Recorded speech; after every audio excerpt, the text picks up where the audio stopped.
I want to ask you about this specific question because I want you to think about it with real intention. And that question is, have you realized that money isn't even the goal? Freedom is. Because what most people don't realize is they can't spend things like equity. And if you realize you can't spend things like equity, if you realize that the reason you desire the money is to use the money, you'd understand the power of the freedom I'm about to share with you right now. Because the freedom I'm about to share with you right now, which if you focus on will truly cause you to be free, is the freedom of finances. You see, there are people who are earning £10,000 incrementally. But that £10,000 earned incrementally is just addition. Now, here's the thing that's interesting. If you study the Bible, specifically Genesis, right at the beginning, right? So you don't even have to be a Christian, okay? You might just be someone who's willing to go into the first page. If you study the Bible in the book of Genesis, first book, first chapter, you're going to see words, terms like be fruitful and multiply. Now you might be saying, Samuel, why is that so important that it says be fruitful and multiply? I'll tell you why. I studied mathematics. My first undergraduate degree was a degree in computing and statistics. The first master's degree I studied was a master's in statistics. I then went on to study to be a teacher trainer, specifically in secondary and A-level maths. And then last but not least, I did my master's in teaching. And then I went into schools and I started teaching mathematics. And let me tell you something about mathematics. There's 4 core things that you should think about in mathematics, at least at the base level. One is subtraction. Another is addition. One is division. And the last is multiplication. Now, the reason this is so powerful is when you read Genesis chapter 1, you see these words inscribed, not for fun. It says, be fruitful and multiply. Be fruitful and multiply. What does that mean? It means when you realize that money is not the real goal, you stop focusing on money as the soul. You start realizing that in order to have freedom of finances, you need to start to trigger multiplication more than you trigger addition. You see, most people haven't realized why they struggle so much financially. I'll break this down in a simple sense for you to see this. Most people don't realize what income is, okay? Income is exactly what it says on the tin. It's money that is coming in as it comes. Here's the thing that's interesting about income. For most people, their income is coming from one source, one place. One person gives you grace. Most people. Why? Because most people have built an additive relationship with money. Now, the thing that's interesting is, why would you have an additive relationship with money when the Bible in Genesis chapter 1 says be fruitful and multiply? I'll tell you why. Because most people have never realized that the word said multiply. I want you to think about a seed right now, okay? This is a simple way to think about it. What does a seed do? A seed goes in the ground where it's dark. A seed goes in the ground where there's dirt. A seed goes in the ground where it's damp. But what does a seed do? A seed doesn't stay there and just add to itself another little bitty seed. Instead, the seed doesn't get self-consumed by greed. The seed grows a tree and produces everything we need. A seed multiplies. It multiplies. It multiplies. Even though it is in the dark, even though it is in the damp, even though it's dealing with dirt, a seed multiplies. Now, most people don't realize that before you go up as a tree, you first have to go down as a seed. Before you go up and produce fruit, most people miss that you must first go down and create roots. You see, I had this student, coaching client, friend. When I first met her, she had 4 million worth of property, just over 4 million pounds worth of property, but she wasn't making enough money to truly be free.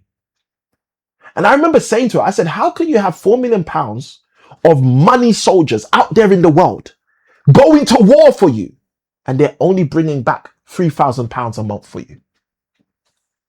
Something's wrong with your soldiers. And she said to me, Samuel, I've never thought of it like that.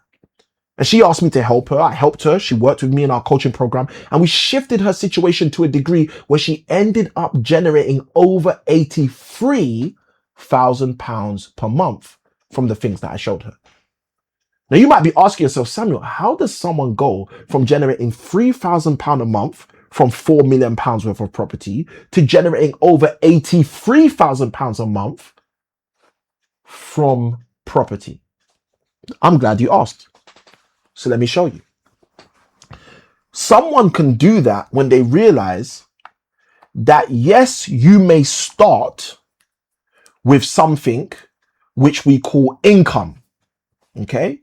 You may start with something that we know as income. But here's something most people don't realize. You never have to end where you start.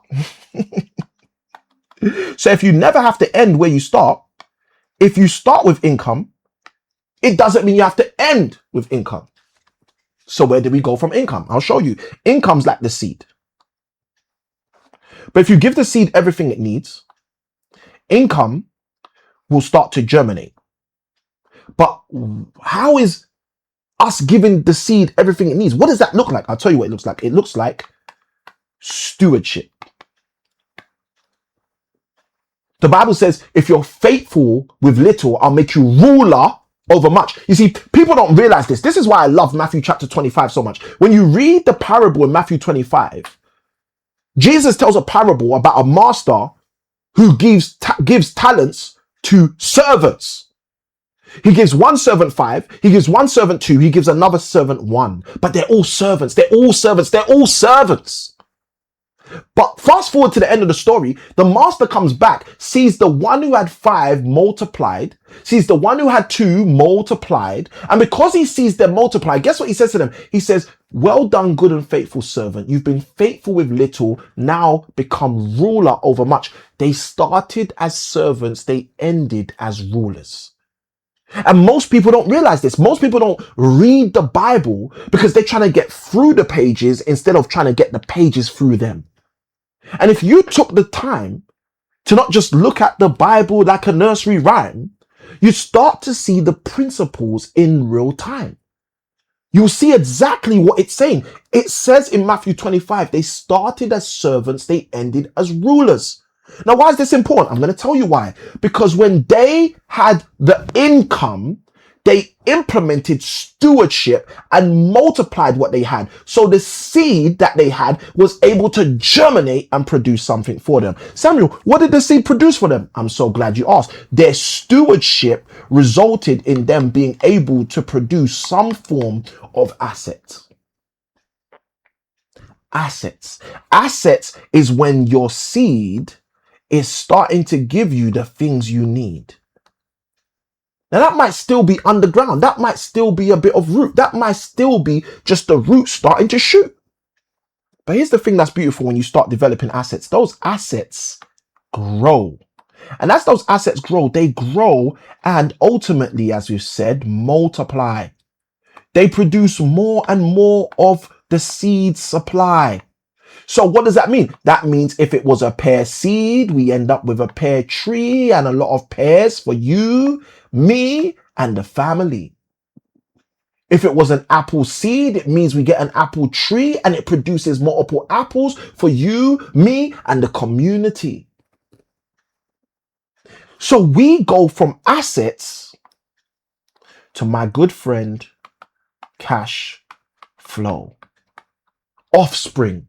Babies, children. We start to see the original seed reproduce for you and me. We start to see the original seed start producing results for everybody.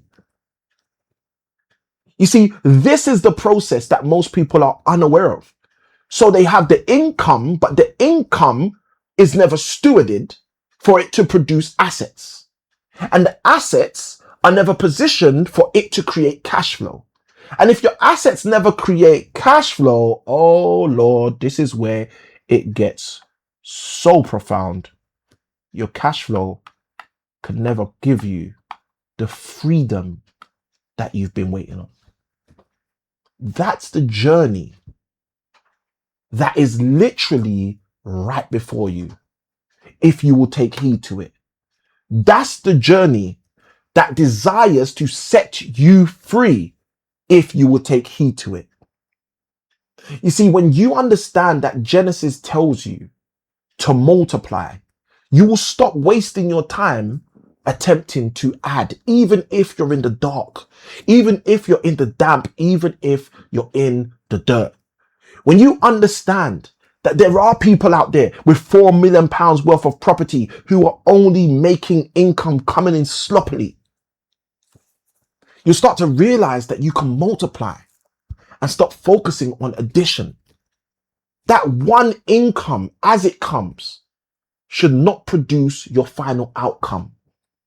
That income can be stewarded to produce an asset. That asset can be positioned to create your cash flow, and that cash flow can keep on coming in to provide for you true freedom. Because once you focus on getting freedom in your finances, everything can change for you. Here's what we're going to do. I want you to take out your journal right now, and I want you to write down this question. If my money gave me one choice today, what choice would I make? If my money afforded me to make one choice today, what would be the choice that I make? And after you take this opportunity to engage with that in your journal, I want you to throw in the comments the word choice, because that's what true financial freedom is supposed to build for you and for me. Small keys open big doors.